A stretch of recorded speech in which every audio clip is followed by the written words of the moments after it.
Bienvenidos a Zona de Investigación.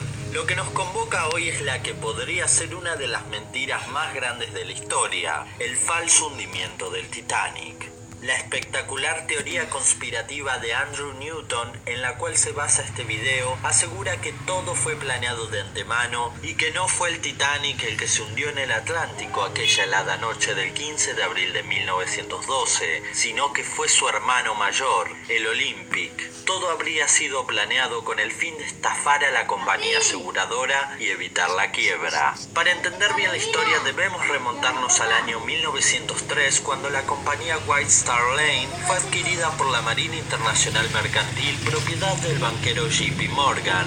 Los Morgan eran y son una de las familias más poderosas del mundo. Ellos, junto con los Rockefeller, fueron ayudados por los Rothschild a construir sus imperios. En el año 1907, Lord Pearis y Bruce Ismay, el presidente de White Star Line, se ponen de acuerdo en crear dos transatlánticos, el Olympic y el Titanic. Ambos deberían ser idénticos, aunque entre ellos hay pequeñas diferencias que veremos luego. Primero se construye el Olympic, luego el Titanic y por último el Britannic. Los tres fueron construidos en Belfast, Irlanda del Norte, y todos tuvieron historias bastante malditas. El Britannic terminó hundido en el año 1916 durante la Primera Guerra Mundial. En 1911, el Olympic zarpa su primer viaje bajo el mando del capitán Edward J. Smith, curiosamente el mismo capitán del Titanic, y sufre su primera colisión cerca de Southampton. Nada más que 3 meses más tarde, sufre una segunda colisión aún más grave que compromete su funcionamiento. White Star Line pierde el juicio y Olympic es declarado culpable de la colisión y la aseguradora se niega a pagar. El barco es enviado a reparar a Belfast, aunque dichas reparaciones no fueron suficientes para corregir la destrucción del accidente. La quilla sufrió el principal daño que le provocaba una inclinación permanente a babor, lo que obligó a llevar al Olympic a reparación nuevamente en 1912. En marzo del mismo año, Lord Pearis y Bruce Ismay, aprovechando el gran parecido de los barcos, acordaron intercambiarlos y hacer pasar por Titanic al Olympic para hundirlo y cobrar el seguro millonario, debido a que era un barco que nunca funcionaría bien y generaba muchas pérdidas. El resto es historia. A las 23:40 horas del 14 de abril de 1912 ocurría la tragedia más grande de naufragio de todos los tiempos, en la que murieron 1.523 personas.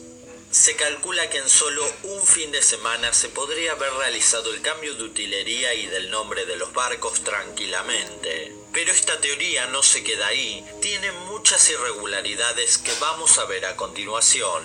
El Olympic tenía 16 claraboyas y el Titanic 14. Sin embargo, en el primer viaje el Titanic apareció con 16, misteriosamente. Días antes de zarpar el Titanic, muchos pasajeros cercanos a la compañía White Star Line cancelaron sus boletos de manera inexplicable. Sin ir más lejos, el Titanic solo llevaba a bordo la mitad de su capacidad máxima de pasajeros, en una época en la que en Inglaterra había crisis y todos querían irse a Estados Unidos. Eso es muy raro, seguramente algo sabía la gente que los desmotivó a viajar en el lujoso transatlántico. El mismo J.P. Morgan canceló su boleto. Su excusa fueron problemas de salud. Sin embargo, algunos reporteros lo vieron con buena salud en compañía de su amante en Francia días posteriores. Y este es un dato que puede ser clave. Morgan hizo sacar algunas de sus estatuas de bronce que viajarían dentro del Titanic y las mandó en otro barco. Demasiadas casualidades. El 14 de abril de 1912, el Californiano, barco que iba con destino a Boston, se detiene en seco a mitad del océano Atlántico y se mantiene a la espera, pero con orden de que se mantuvieran encendidas las calderas. Dicen que este barco era el que tenía que rescatar a los pasajeros, pero los cálculos de la tripulación del Titanic fallaron por 20 kilómetros y el rescate se hizo imposible. Los capitanes del Titanic y el Californiano durmieron esa noche con sus vestidos puestos y fuera de sus habitaciones, en la cabina de mando. Está claro que sabían que algo iba a pasar. El iceberg, sostiene Andrew Newton en su investigación, basado en los relatos de implicados, fue visible inclusive desde 2 kilómetros de distancia, dado que era demasiado grande. Sin embargo, el Titanic decidió no hacer ninguna maniobra evasiva ni golpear el iceberg de frente, sino girar el barco de costado a último instante, golpeando justo la misma parte del barco en la que el Olympic había sufrido su golpe más comprometedor en el pasado.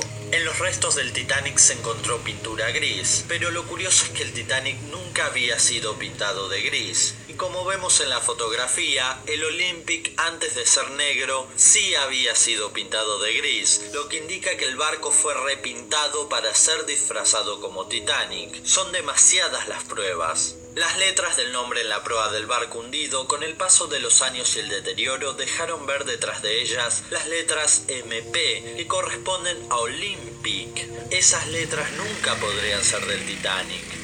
Al momento de la botadura, la cubierta A del Titanic estaba abierta, al igual que la del Olympic. Sin embargo, al momento de zarpar, apareció cerrada. La reforma se habría hecho de última hora para que la gente notara cambios y no sospechara de que en realidad estaban viajando en el Olympic. A pesar de esto, pasajeros del Titanic dudaban de si se trataba del Olympic. Algo les parecía demasiado raro. También notaron una cierta inclinación del barco, que coincide con las secuelas irreparables que le quedaron al Olympic luego de los incidentes. Son muchas pruebas las que apuntan a que el Titanic jamás se hundió, sino que es el Olympic el que yacerá por el resto de la eternidad en el fondo del océano. Si les gustó el video,